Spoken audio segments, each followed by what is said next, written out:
നമസ്കാരം. ശ്രീകൃഷ്ണ കഥാമൃതം ഭാഗം 831 831. ഓം ഗം ഗണപതയേ നമഃ. ഓം സം സരസ്വതേ സ്വാഹ. ഓം ശ്രീ ഗുരുഭ്യോ നമഃ. ഓം ശ്രീ രംഗനാഥ ശർമ്മണേ നമഃ.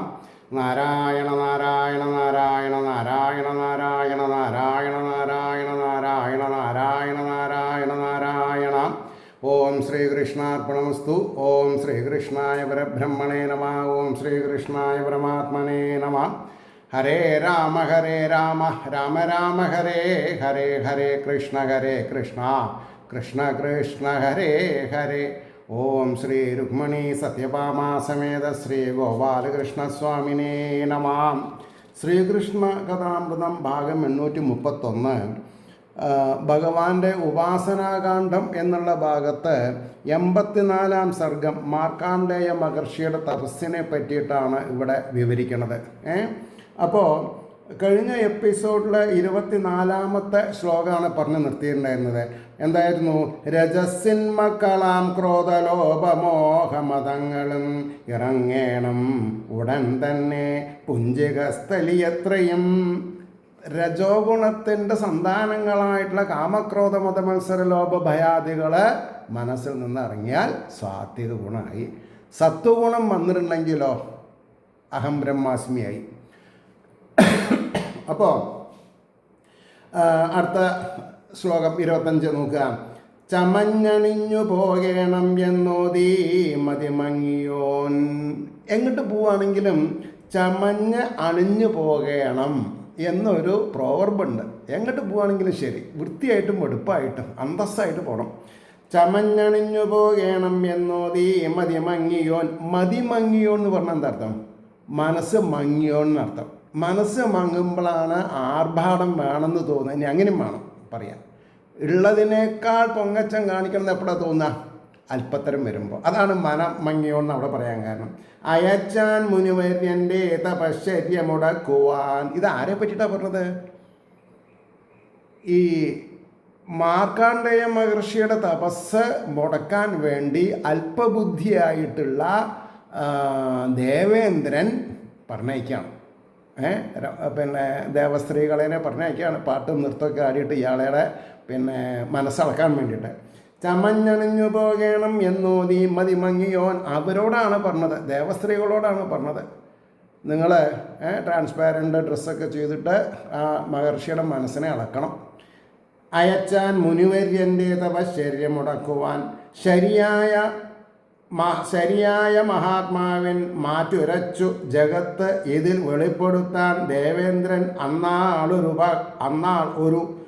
എന്നാളൊരുപകാരമായി. പക്ഷേ ഉർവശി ശാപം ഉപകാരം എന്ന് പറയുന്ന കൂട്ടത്തിൽ മാർക്കാണ്ഡേയ മഹർഷിയുടെ തപസ് മുടക്കുക എന്നുള്ളതാണ് ഉദ്ദേശിച്ചാൽ കൂടി അത് എന്തിൽ കലാശിക്കും, അല്ലെങ്കിൽ കലാശിക്കണോ? ഈ മാർക്കാണ്ഡേയ മഹർഷി എത്ര വലിയ തപശ്ശേരിയുള്ള ആളാണെന്ന് ലോകരുടെ മുമ്പിൽ തുകർന്ന് കാണിക്കാൻ അദ്ദേഹത്തിൻ്റെ ദേവസ്ത്രീകൾക്ക് സാധിക്കാതെ കൊണ്ട് വരുമ്പോൾ ലോകർക്ക് സമ്മതമായി. ഓ, മാർക്കാണ്ഡേയ മഹർഷി കേമനാണ്. ഇതാണ് ഈശ്വരൻ്റെ കയ്യൊപ്പാണ് അതൊക്കെ. അതുകൊണ്ട് പൂമൊട്ടാൽ പുഞ്ചിരിക്കൊള്ളും പുത്തൻ തൈ മുല്ലവല്ലികൾ പുണർന്നൊട്ട് തളർന്നുള്ള വാർമണിത്തന്നൽ വീശിയും. അതായത് കുറച്ചൊരു ശാരീരിക ഭാഷനെ എങ്ങനെ കാണിച്ചാലാണ് തപസ് ഇളകുക, അല്ലെങ്കിൽ ചാരള കുഞ്ചിരാമ എന്നുള്ള സ്വഭാവക്കാരുടെ മനസ്സളകുക, അതാണ് ഇവിടെ കാണിച്ചത്. പൂമൊട്ടാൽ പുഞ്ചിരി കൊള്ളും പുത്തൻ തൈ മുല്ലവല്ലികൾ പുണർന്നൊട്ടു തളർന്നുള്ള വാർമണിത്തന്നൽ വീശിയും. നല്ല മുല്ലപ്പൂവിൻ്റെ മണത്തെ കാറ്റ് ഇദ്ദേഹത്തിൻ്റെ നാസാരന്ധ്രങ്ങളിൽ കൂടെ കയറ്റി വിടുകയാണ്. തെല്ലൊന്ന് തപസ് അയയാൻ വേണ്ടിയിട്ട്. പക്ഷേ അദ്ദേഹത്തിന് അയയില്ല. അദ്ദേഹം അത്രയും 6 കൽപ്പം കാലം, ഇതിപ്പോൾ 7-ാം കൽപ്പത്തിലാണ് ഈ സംഭവം നടക്കണതേ. അതുകൊണ്ടാണ് അന്തിക്കുദിച്ചവാർ തിങ്കൾ മുഖശ്രീ പുണ്ടുമങ്ങിനെ. അന്തിക്ക് ഉദിച്ചവാർ തിങ്കൾ എന്ന് പറഞ്ഞാൽ ചന്ദ്രൻ. മുഖശ്രീ പുണ്ടുമങ്ങിനെ തൂവെണ്ണിലാവൊളി മൃദുസ്മിതമായ തൂവെണ്ണിലാവൊളി മൃദുസ്മിതം അന്നേറെ മിന്നിയും, അല്ലേ? നല്ലൊരു പ്രഭ ഉണ്ടാവും രാത്രി ചന്ദ്രൻ പൂർണ്ണമായിട്ട് ഉദിക്കണ സമയത്ത്. തളിരും പൂങ്കുലയുമാ ചിരിക്കും ചെറുവല്ലികൾ. വല്ലികൾ, അതായത് ലതകൾ, പിന്നെ മുല്ല, അതേമാതിരിയുള്ള തളിരും പൂങ്കുലയുമായി ചിരിക്കും ചെറുവല്ലികൾ. കെട്ടിപ്പൂൽകുന്നു വൃക്ഷങ്ങൾ കൂട്ടിനാർന്ന വസന്തവും. വസന്തകാലത്ത് ലതകളും വള്ളികളും വൃക്ഷത്തെ ആലിംഗനം ചെയ്യുന്നു പറഞ്ഞാൽ പടരും. പിന്നാലെ ഗന്ധർവ യുവാക്കളും അങ്ങനെ ഘോഷമായി കുതുകം പൂണ്ടു വില്ലും പൂവില്ലും കുലച്ചു കുസുമായുധൻ. ഗന്ധർവന്മാരുടെ നിര മുന്നിൽ, പിന്നിൽ കാമദേവൻ. 5 തരം പുഷ്പങ്ങളാണ് ഈ മനസ്സിനെ ഇളക്കാൻ, അല്ലെങ്കിൽ ശരീരാന്തർഗതമായിട്ടുള്ള മനസ്സിനെയും ബാഹ്യമായിട്ടുള്ള ഇന്ദ്രിയങ്ങളെയും അനക്കാൻ വേണ്ടിയിട്ട്. ബുദ്ധി പ്രവർത്തിക്കാണ്ട ഇന്ദ്രിയങ്ങൾ ഉണരില്ല. അപ്പോൾ ബുദ്ധിനെ മയക്കുക ചെയ്യണത്. പിന്നാലെ ഗന്ധർവ യുവാക്കളും അങ്ങനെ ഘോഷമായി കുതുകം കൊണ്ടുപോവില്ലും കുലച്ചു കുസുമായുധൻ. പൂക്കൾ ആയുധമാക്കിയിട്ടുള്ള കാമദേവൻ. കണ്ടാൻ വിപ്രശിവരനെ വിൻ പെൺമണികൾ ചൂഴുവോൻ. അവരെന്താ കണ്ടത്? ബ്രാഹ്മണ ശ്രേഷ്ഠനായിരിക്കുന്ന ഈ മാർക്കാണ്ഡേയ മഹർഷീനെ സ്ത്രീകൾ പോയിട്ട് ഡാൻസും കൂത്തും ചെയ്ത് മനസ്സ് അളക്കാൻ വേണ്ടി ശ്രമിക്കുകയാണ്. ഹോമം കഴിഞ്ഞ് ഭഗവദ്ധ്യാനം ചെയ്യും മുനീന്ദ്രനെ. ഹോമം കഴിഞ്ഞ് ഭഗവാനെ ധ്യാനതൽപരനായിട്ടിരിക്കുമ്പോഴാണ് ഇവരുടെ വിക്രിയകളൊക്കെ വരുന്നത്. മതലോഭാതി ദേവേന്ദ്ര ഭൃത്യന്മാർ മെല്ലവേ. മതം ലോഭം. ഇല്ലാത്തത് ഉണ്ടെന്ന് കാണിക്കുന്നതാണ് ലോഭം. ഉള്ളത് വെച്ച് പൊങ്ങച്ചം കാണിക്കുന്നതാണ് മതം. മതലോഭാതി ദേവേന്ദ്ര ഭൃത്യന്മാർ മെല്ലവേ. അടുത്തടുത്ത് മുനിതൻ മനസ്സൊട്ടൊന്ന് ഇളക്കുവാൻ കിണഞ്ഞു നോക്കി വല്ലാതെ വിഷാദം പൂണ്ടു നിൽക്കവേ. അവരുടെ ഉദ്യമം ശരിയാവണില്ല. കാരണം അത്രയും സ്ഥിതപ്രജ്ഞ ഈ മാർക്കാണ്ഡേയ മഹർഷി പ്രജ്ഞയിൽ, ബോധത്തിൽ, ഏത് ബോധത്തിൽ? ഈശ്വരബോധത്തിൽ ഉറച്ചിരിക്കുകയാണ്, പാറ പോലെ. അപ്പോൾ കിണഞ്ഞു നോക്കി വല്ലാതെ വിഷാദം പൂണ്ടു നിൽക്കവേ പുറപ്പെട്ടാൽ പുകഴ്ന്നുള്ള പുഞ്ചികസ്ഥലി മെല്ലവേ. അപ്പോൾ പുഞ്ചികസ്ഥലി എന്ന് പേരായിട്ടുള്ള ദേവസ്ത്രീകളിലൊക്കെ അമർത്തി. പുഞ്ചികസ്ഥലി മെല്ലവേ കൊഞ്ചിക്കുഴഞ്ഞും കള്ളക്കണ്ണോട്ടത്താൽ മുനിമാനസം കവർന്നിടാൻ പാടുപെട്ടും നാണിച്ചും മറ്റുമങ്ങനെ കളവായി പട്ടണി മുലക്കച്ചയൊട്ടൊട്ടു നീക്കിയും. അല്ലേ? ഇപ്പോൾ എന്താണ് പറയുക, സ്വയം മാദകത്തിടമ്പുകളാണെന്ന് അഭിമാനിക്കുന്ന സ്ത്രീകൾ ഫോട്ടോ പോസ്റ്റ് ചെയ്യുമ്പോൾ എന്താ ചെയ്യുക? സാരിയുടെ പിന്നെ ഈ ഏറാപ്പ് ഒന്ന് ജാക്കറ്റിൻ്റെ പകുതിക്ക് കാണിക്കും. അങ്ങനെയാണ് ഇപ്പോൾ നടക്കണത്. ഇനിയിപ്പോൾ അതല്ലാന്ന് പറഞ്ഞാൽ പറ്റില്ലല്ലോ. അത് എവിടുന്നാണ് ഇവർ കണ്ടുപിടിച്ചത്? ദേവസ്ത്രീകൾ വിഡ്ഢിക്കൂഷ്മാണ്ഡങ്ങളായിട്ടുള്ള ആൾക്കാരുടെ തപസ് അളക്കാൻ വേണ്ടി വരുന്നത്. നേരെ ചൊവ്വുള്ളവരുടെ മനസ്സിളക്കാൻ സാധിക്കില്ല. അവിടെയാണ് പ്രശ്നം. അതുകൊണ്ടാണ് പറഞ്ഞത്, കൊഞ്ചിക്കുഴഞ്ഞും കള്ളക്കണ്ണോട്ടത്താൽ മുനിമാനസം കവർന്നിടാൻ പാടുപെട്ടും നാണിച്ചും മറ്റുമങ്ങനെ കളവായി പട്ടണി മുലക്കച്ച ഒട്ടൊട്ട് നീക്കിയും. ശൃംഗാരഭാവം പലതും നടിച്ചും പാട്ടുപാടിയും പൊന്നിൻ പാദസരം ചെറ്റു കിലുങ്ങിടവേ ആടിയും. അതായത് കാലുകൾ ആട്ടിയാൽ പാദസരം കിലുങ്ങും. ശൃംഗാരഭാവം പലതും നടിച്ചും പാട്ടുപാടിയും പൊന്നിൻ പാദസരം ചെറ്റു കിലുങ്ങിടവേ ആടിയും. വാർക്കൂന്തൽ കെട്ടിവെച്ചിട്ടുണ്ടാവും, അത് അഴിക്കും. എന്തിന്? മുല്ലപ്പൂവിൻ്റെ മണവും ഈ തേച്ച സുപരിമളമായ എണ്ണയുടെ ഗന്ധം മൂക്കിലേറ്റാൻ വേണ്ടിയിട്ടാണ് ഈ സ്ത്രീകൾ എന്ത് ചെയ്യണത്? കെട്ടിവെച്ച തലമുടി കാമം വരുമ്പോൾ അഴിക്കും. അത് സ്വാഭാവികമാണ് അവരുടെ. അത് കാമത്തെ ഉണർത്താൻ സ്ത്രീകളുടെ മുടിക്ക് ഇല്ലാത്തൊരു ഭംഗിയുണ്ട്.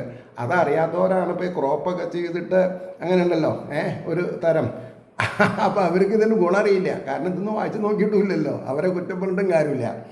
അപ്പോൾ പറഞ്ഞു, വാർക്കുന്തൽ കെട്ടഴിഞ്ഞു മുല്ലപ്പൂമാല ചിന്നിയും പന്തടിച്ചും കളിച്ചാൽ അതിനിടയിൽ വെച്ചുടൻ പൊൻകാഞ്ചി പൊട്ടിയെന്നല്ല കാറ്റാൽ പട്ടും ഇഴഞ്ഞുപോയി. അതായത് ഈ വസ്ത്രങ്ങളൊക്കെ ആവശ്യത്തിലധികം ശരീരം അളക്കുമ്പോൾ ശരീരത്തിൽ നിന്ന് വിവസ്ത്രകളാവാനുള്ള സാധ്യതയുണ്ട്. അത് കണ്ടിട്ട് പിന്നെ ഇദ്ദേഹത്തിന് മനസ്സിലാകട്ടെ എന്ന് വിചാരിച്ചു. ശരിക്ക് മുനി തന്നുള്ളം നോക്കി നിൽക്കുന്ന മന്മഥൻ. അപ്പോൾ ഈ കാമൻ അല്ലേ, തക്കം പാർത്ത് എപ്പോഴാണ് ഈ പഞ്ചശരം എയ്യേണ്ടത് എന്ന് മനസ്സിലാക്കിയിട്ട് നിൽക്കുകയാണ്. ശരിക്കു മുനി തന്നുള്ളം നോക്കി നിൽക്കുന്ന മന്മഥൻ തൊടുത്താൻ പിളരും തീർച്ചയെന്നോർത്ത് 5 ശരങ്ങളും പിളർക്കാൻ ഈ ഇദ്ദേഹത്തിൻ്റെ തപസ് മുടക്കാൻ സാധിക്കുന്നുള്ള തെറ്റിദ്ധാരണയിലാണ് ഉണ്ടായത്. അത് ആ വാക്കുകളുടെ പ്രയോഗം കൊണ്ട് മനസ്സിലാവും. തൊടുത്താൻ പിളരും തീർച്ചയെന്നോർത്ത് എന്നാൽ പിളരില്ല എന്നർത്ഥം. അവിടെയാണ് വായിക്കുന്നവർക്ക് മനസ്സിലാവും. ഇതിങ്ങനെ വായിക്കുമ്പോൾ നമുക്ക് തന്നെ ഈശ്വരൻ ഒരു കഴിവ് തരും അർത്ഥതലങ്ങൾ മനസ്സിലാക്കാൻ. അപ്പോൾ എന്നാൽ എന്നോർത്ത് 5 ശരങ്ങളും എന്നാൽ ആ ഭഗവത് ഭക്താഗ്രണിതൻ മുമ്പിൽ ആ വിധം ചന്താരംഭൻ്റെ ചാപല്യം ചെലവായില്ല ഒരൽപ്പവും. അതാണ് മന്മഥൻ്റെ വേല ഒന്നും നടന്നില്ല. അതങ്ങനെ പറഞ്ഞാൽ പോരാ. അപ്പോൾ എത്രത്തോളം കുശാഗ്രബുദ്ധിയോടുകൂടി തൻ്റെ ജോലി ചെയ്തു എന്നുള്ളത് ഈ കാമദേവനും അദ്ദേഹത്തിൻ്റെ ശിങ്കടി സ്ത്രീകൾക്കും ദേവേന്ദ്രനെ പറഞ്ഞ് മനസ്സിലാക്കിക്കണം. ഞങ്ങൾ ശ്രമിക്കാഞ്ഞിട്ടല്ല, അദ്ദേഹത്തിൻ്റെ തപസ്സിൻ്റെ വൈഭവം കൊണ്ട് ഞങ്ങൾ തോറ്റ് പിന്മാറേണ്ടി വന്നു എന്ന് വസ്തുനിഷ്ഠമായിട്ട് നേരത്തെ പറയണം. ചന്താരംഭൻ്റെ ചാപല്യം ചെലവായിൽ ഒരൽപ്പവും പുഞ്ചികസ്ഥലിതൻ പുത്തൻ പൂഞ്ചേല പട്ടുടുപ്പിലും വട്ടണിക്കൊങ്കകളിലും വളർമന്ദസ്മിതത്തിലും അനങ്ങാതെ നിലകൊണ്ടാൻ അനഘൻ മുനിപുങ്കവൻ. അനഘൻ എന്ന് പറയുന്നത് പാപം തീണ്ടാത്തവണ്ണ. പാപം തീണ്ടിയവർക്ക് ഇതൊന്നും ഒരു പ്രശ്നമില്ല. ആരെ കണ്ടാൽ മതി, അവർ ഡാൻസ് ഒന്നും കളിക്കണ്ട. അങ്ങനെ പാപം ചെയ്യാത്തവരുടെ മനസ്സിനെ അളക്കാൻ സാധിക്കില്ല. അതുകൊണ്ടാണ് വട്ടണി കൊങ്കകളിലും വളർമന്ദസ്മിതത്തിലും മനങ്ങാതെ നിലകൊണ്ടാൻ അനഘൻ മുനിപുങ്കവൻ.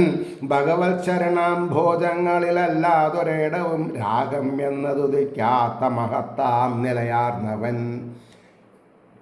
ഓരോരുത്തർക്കും ഓരോ ഗ്രേഡുണ്ട് ജീവിതത്തിൽ.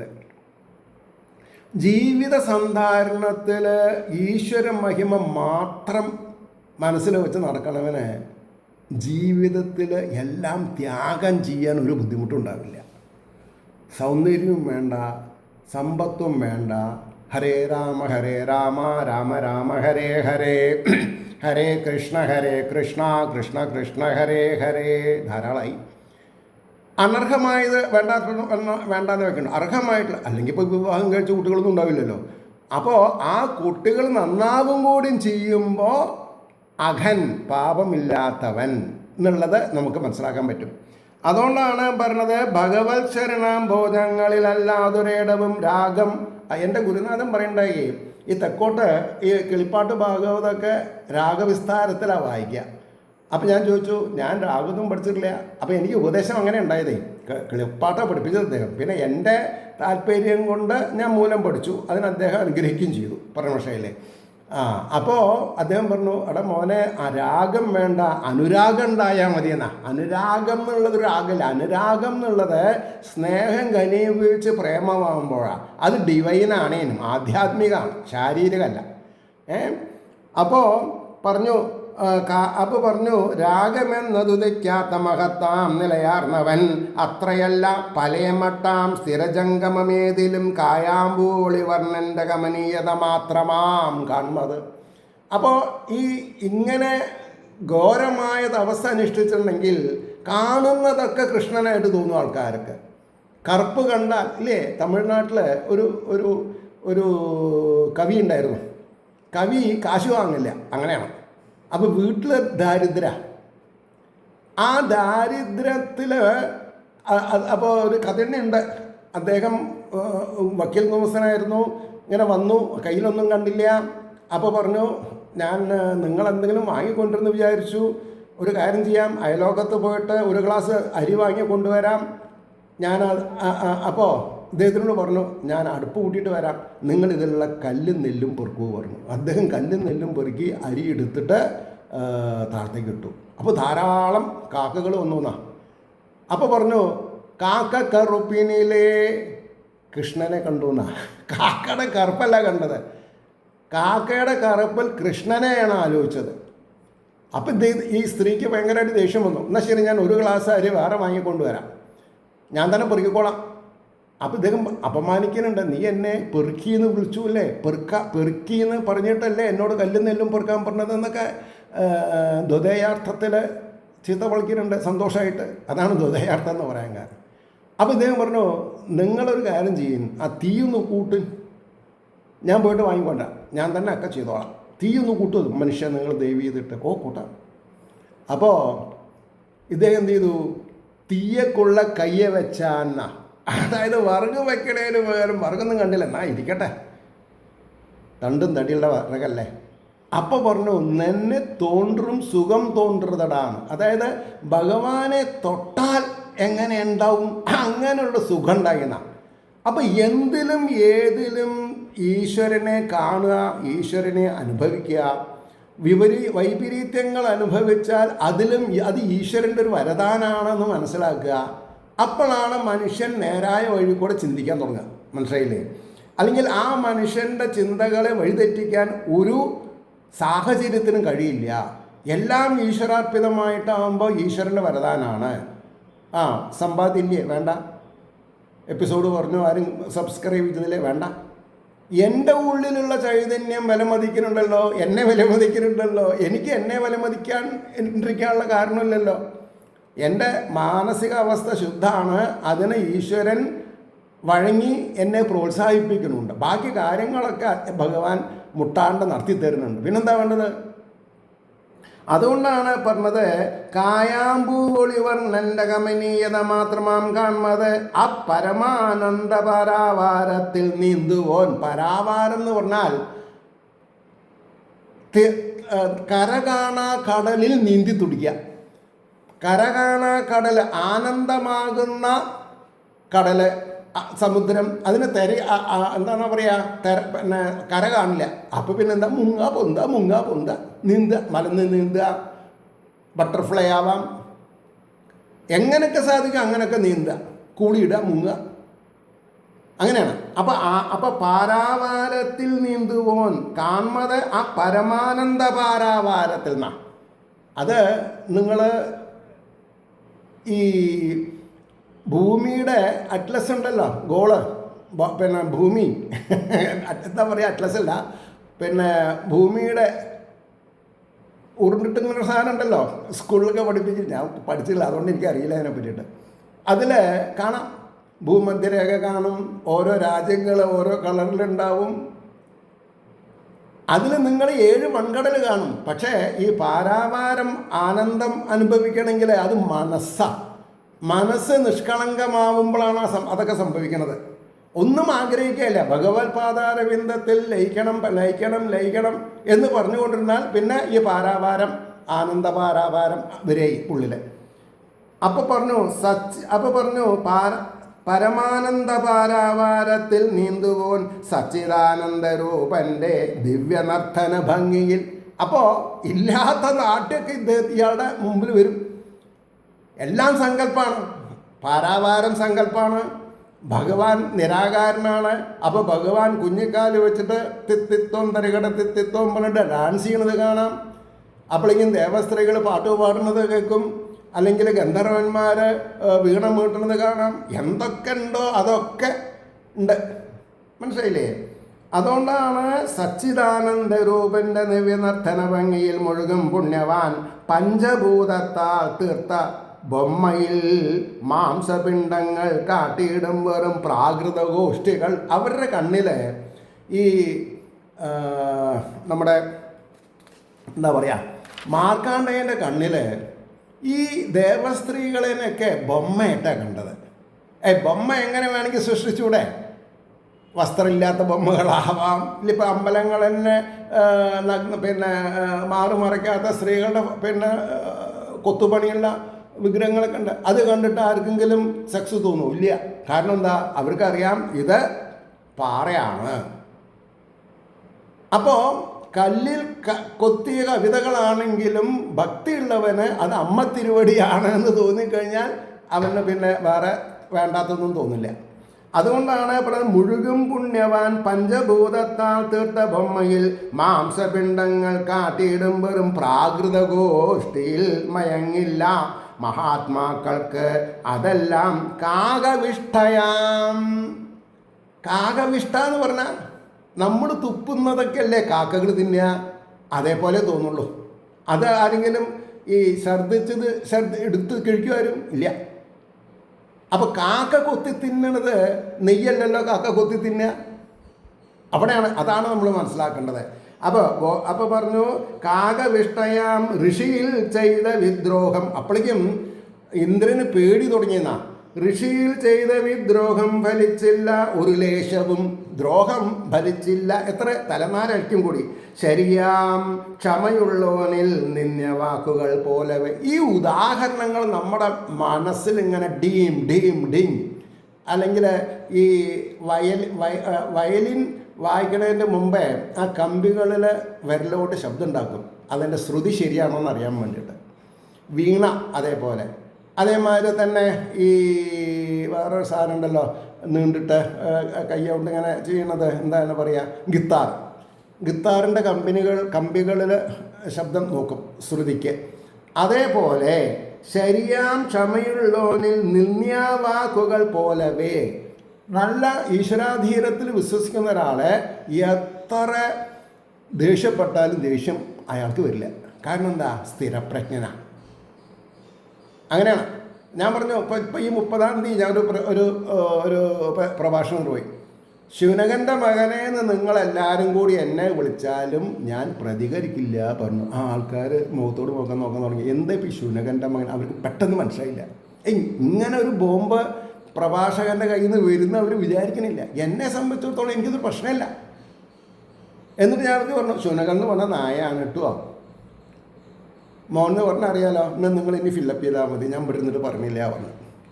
അതാണ് മയങ്ങില്ല മഹാത്മാക്കൾക്ക് അതെല്ലാം കാകവിഷ്ടയാം ഋഷിയിൽ ചെയ്ത വിദ്രോഹം ഫലിച്ചിൽ ഒരു ലേശവും ശരിയാം ക്ഷമയുള്ളോനിൽ നിന്യാവാക്കുകൾ പോലവേ പതിവ്രതയിൽ അർപ്പിച്ച കാമാപേക്ഷകൾ പോലവേ. അത് അതിലേറെ പതിവ്രതയായിരിക്കുന്ന സ്ത്രീയോട് കാമാപേക്ഷ ചെയ്തിട്ട് യാതൊരു കാര്യമില്ല എന്നാണ്. കാമാപേക്ഷ ആരോടെ ചെയ്യാൻ പറ്റുള്ളൂ? ഭാര്യോടാവാം. പിന്നെയോ കാശിന് ശരീരം വിൽക്കണവരോട് അങ്ങനെ. എന്നപ്പോൾ പണ്ടാരോ പറഞ്ഞ കൂടുതൽ എല്ലാം കാശിന് സ്നേഹം കിട്ടില്ലല്ലോ. വേണ്ടാത്തതൊക്കെ കാശ് കൊടുത്താൽ കിട്ടും, വേണ്ടത് കിട്ടില്ല. അതുകൊണ്ടാണ് പിന്നെ പതിവ്രതയിൽ അർപ്പിച്ച കാമാപേക്ഷകൾ പോലവേ ഹരേന്ന് എഴുതി വെച്ചിട്ടുണ്ട് അവിടെ, വേണ്ടവർക്ക് മനസ്സിലാവും. എന്നിട്ടോ ഉദ്ധതന്മാർക്ക് നൽകിയിടും ഉപദേശങ്ങൾ പോലവേ. ഉദ്ധതന്മാർക്ക്, പരമജ്ഞാനികൾക്ക് ഉപദേശം കൊടുക്കേണ്ട ആവശ്യമുണ്ടോ? ഇല്ല. ഉപദേശം ആർക്കാ? നന്നാവണം എന്ന് ആഗ്രഹമുള്ളവർക്ക്.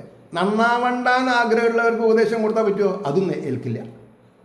അതുകൊണ്ടാണ് ഉദ്ധതന്മാർക്ക് നൽകിയിടും ഉപദേശങ്ങൾ പോലവേ മുനിക്ക് ഉപദ്രവം ചെയ്തോർ മടങ്ങി വിറപൂണ്ടുടൻ. ശപിച്ചാൽ കഴിഞ്ഞില്ലേ, തീയാവില്ലേ, ഭസ്മാവില്ലേ? അതിന് സാധിക്കും. അത്രയും കേമന്മാരാണവർ. സർപ്പത്തിനെ ഉണർത്തിപ്പോം വെറും കുട്ടികൾ പോലവേ. അത് അതിലേറെ നല്ലൊരു ഉപമ. സർപ്പത്തിനെ ഉണർത്തിയാൽ പിന്നെ അത് പകരം ചോദിക്കും. അതാണ്, പാമ്പിനെ തല്ലുകയാണെങ്കിൽ ശരിക്കും തല്ലി കൊന്നോളൂ, അതിൻ്റെ ദോഷം അനുഭവിക്കണം എന്നുള്ളത് വേറെ കാര്യം. പക്ഷേ തൽക്കാലം കടിക്കലിൽ നിന്ന് പാമ്പ് കടിയിൽ നിന്ന് രക്ഷപ്പെട്ടു, അതിനെ വേദനിപ്പിച്ചാൽ അത് പക വിട്ടു. അതാണ് പറഞ്ഞത്. പിന്നെ എന്താണ്? സർപ്പത്തിനെ ഉണർത്തിപ്പോം വെറും കുട്ടികൾ പോലവേ ഈ വണ്ണം ഇന്ദ്രഭൃത്യന്മാർ വിദ്രോഹിക്കിലും അമ്മുനി. ഇങ്ങനെയൊക്കെ ഇന്ദ്രൻ്റെ ഭൃത്യന്മാര് മുനീനെ ഉപദ്രവിച്ചാലും ക്ഷോഭിച്ചില്ല. അവിടെയാണ് അദ്ദേഹത്തിന് മഹത്തരം. അതുകൊണ്ടാണ് അപ്പം ആരാവണം പുരാണാചാര്യന്മാരെ? ദേഷ്യം വരാത്തവരെ, ആർത്തിയില്ലാത്തവർ, ഇതൊക്കെ വിചാരിച്ചിട്ടാണ് ഗുരുനാഥൻ എന്നോട് പറഞ്ഞത്, അവിടെ ചെറുക്കാൻ നീയെ പ്രൊഫഷണൽ ആവരുത് കേട്ടോ. എന്താ കാരണം? ഈ ആൾക്കാരെ തല ചുറ്റി തരുന്ന കാശൊന്നും കുട്ടികൾക്ക് മാമുണ്ണാൻ പറ്റില്ല. അതാ പറഞ്ഞതിൻ്റെ താല്പര്യം. നമ്മൾക്ക് ആര് എത്ര ദാനധർമ്മം ചെയ്തിട്ടുണ്ടോ അത്ര ദാനധർമ്മം ഇരട്ടി നമ്മൾ ചെയ്യണം. അതാണ്. അപ്പോഴാണ് ഈ എല്ലാറ്റിനും ഒരു ഒരു ഒരു ബേസ് ഉണ്ടല്ലേ. അപ്പോൾ തരുന്ന ആളുടെ മനസ്സിന് ഈശ്വരാനുഗ്രഹം കിട്ടണമെങ്കിൽ ആ വാങ്ങി ഇതിൻ്റെ ഇരട്ടി നമ്മൾ ദാനം ചെയ്യാൻ സാധിക്കണം. നമ്മൾക്ക് പോരാത്ത സമയത്താണല്ലോ നമ്മൾ ദാനം വാങ്ങണത്. അപ്പോൾ ഇവിടെ എന്താ പറഞ്ഞത്? ക്ഷോഭിച്ചില്ല വികാരത്തിന് അനുമപ്പെട്ടിടാ മഹാൻ. ഇതായിരിക്കണം നമ്മുടെ മനസ്സ്. വികാരങ്ങൾക്ക് അടിമപ്പെടരുത്. വിചാരങ്ങളെ കൊണ്ട് വികാരങ്ങളെ സപ്രസ് ചെയ്യാം. അപ്പോൾ ക്ഷോഭിച്ചില്ല വികാരത്തിന് അടിമപ്പെട്ടിടാ മഹാൻ. കാമനും മറ്റും ഒട്ടേറെ മുഖം വാടി മങ്ങവേ. വളരെയധികം വിഷമിച്ചു അവർ. പിന്നെ വാടിമങ്ങവേ മടങ്ങവേ ഋഷിപ്രഭാവമോർത്തേറെ വിസ്മയിച്ചാൻ വലാന്തകൻ. വലൻ എന്ന അസുരനെ കൊന്നവൻ വലാന്തകൻ. അപ്പോൾ ഋഷിപ്രഭാവം ഓർത്ത്, ഋഷിയുടെ പ്രഭാവം ഓർത്തിട്ട് ഇദ്ദേഹത്തിന് ആശ്ചര്യമായി എന്നാണ് പറഞ്ഞത്. മനസ്സംയമനം അത്രയ്ക്കും ആർന്ന ധന്യൻ അനുഗ്രഹം നൽകാനണഞ്ഞാരവിടം നരനാരായണ ഋഷികൾ. അപ്പോൾ ഈ സമയത്ത് ഈ ഇന്ദ്രൻ്റെ ഭൃത്യന്മാരൊക്കെ മടങ്ങിപ്പോയല്ലോ. അപ്പോൾ ഏതായാലും ഇന്ദ്രനൊരു മൗഢ്യം ഉണ്ടായി. ആ സമയത്ത് നരനാരായണന്മാർ അവിടെ എത്തി ഇദ്ദേഹത്തിന് പൗരാണിക ശ്രേഷ്ഠൻ, പുരാണ ആചാര്യൻ എന്നുള്ള പട്ടം കൊടുക്കുകയാണ്. അങ്ങനെ വേണം. അല്ലാണ്ട് ഞാൻ തന്നെ കാശ് കൊടുത്ത് ഗാനകോകിലം അല്ലെങ്കിൽ പിന്നെ ഭാഗവത രത്നം, ഭാഗവത കോകിലം, ഭാഗവത മുത്ത് എന്നൊന്നും പറഞ്ഞിട്ട് പേരിൻ്റെ കൂടെ കൂട്ടരുത്. അതാണ് എനിക്ക് അങ്ങനൊരു തെറ്റായ തോന്നാതെ കണ്ടിരിക്കാൻ എൻ്റെ ഗുരുനാഥൻ ആദ്യം തന്നെ എനിക്കൊരു പേര് വെച്ചു, ഭാഗവത ഭക്തദാസൻ. എന്താ നിനക്ക് മടിയുണ്ടാവും? ഇല്ല. എന്തിനാ ദാസൻ എന്ന് പറഞ്ഞാൽ ഭഗവാന്റെ ഭാഗവത ഭക്തന്മാരെ ദാസനാവാന്ന് പറഞ്ഞാലത്തെ സ്ഥിതി എന്താ? അപ്പോൾ ഋഷിപ്രഭാവം ഓർത്തേറെ വിസ്മയിച്ചാൻ വലാന്തകൻ. മനസ്സംയമമത്രയ്ക്കും മാർന്ന് ധന്യൻ അനുഗ്രഹം നൽകാനണഞ്ഞാറവിടം നരനാരായണാർഷികൾ. അവസാനത്തെ ശ്ലോകം 52. വിശ്വേശ്വരന്മാർ അഭിവന്ദ്യർ 4 തൃക്കൈകളെന്തും പ്രിയദർശന്മാർ. അപ്പോൾ വിശ്വേശ്വരന്മാർ അഭിവന്ദ്യർ, വിശ്വേശ്വരന്മാരാൽ അഭിവന്ദിക്കപ്പെട്ടുള്ള നരനാരായണന്മാർ 2 ആൾ കൂടി എത്ര കൈയായി? 2 ആൾക്ക് ഇരട്ട് കൈയാണെങ്കിൽ 4 കൈയായില്ലേ? അതാണ് ഇവിടെ പറഞ്ഞത്. വിശ്വേശ്വരന്മാർ അഭിവന്ദ്യർ 4 തൃക്കൈകളെന്തും പ്രിയദർശന്മാർ. മുനീന്ദ്രൻ ആ ലോകഗുരുക്കൾ. അവരാരാ? ലോകഗുരുക്കൾ മുന്നിൽ നമസ്കരിച്ചോതി അലിഞ്ഞ് ഈ വണ്ണം. എന്തോ പറഞ്ഞു, അതെന്താ പറഞ്ഞത് എന്നുള്ളത് നാളെ പറയാം, അടുത്ത സർഗത്തിലാണ്. അപ്പോൾ ഈ നരനാരായണന്മാരെ മാർക്കാണ്ഡേയ ഋഷി എങ്ങനെയാണ് സ്തുതിച്ചത് എന്നുള്ളത് നമുക്ക് നാളെ പറയാം. വിശ്വേശ്വരന്മാർ അഭിവന്ദ്യർ 4 തൃക്കൈകളെന്തും പ്രിയദർശന്മാർ. മുനീന്ദ്രൻ ആ ലോകഗുരുക്കൾ മുന്നിൽ നമസ്കരിച്ചോതി അലിഞ്ഞ് ഈ വണ്ണം. ഇതി ശ്രീകൃഷ്ണകഥാമൃതേ കലികൽമഷനാശനെ ഉപാസനാകാണ്ഡേ ചതുരശീതിതമസർഗഃ. സർവത്ര ഗോവിന്ദനാമ സങ്കീർത്തനം. ഗോവിന്ദ ഗോവിന്ദ.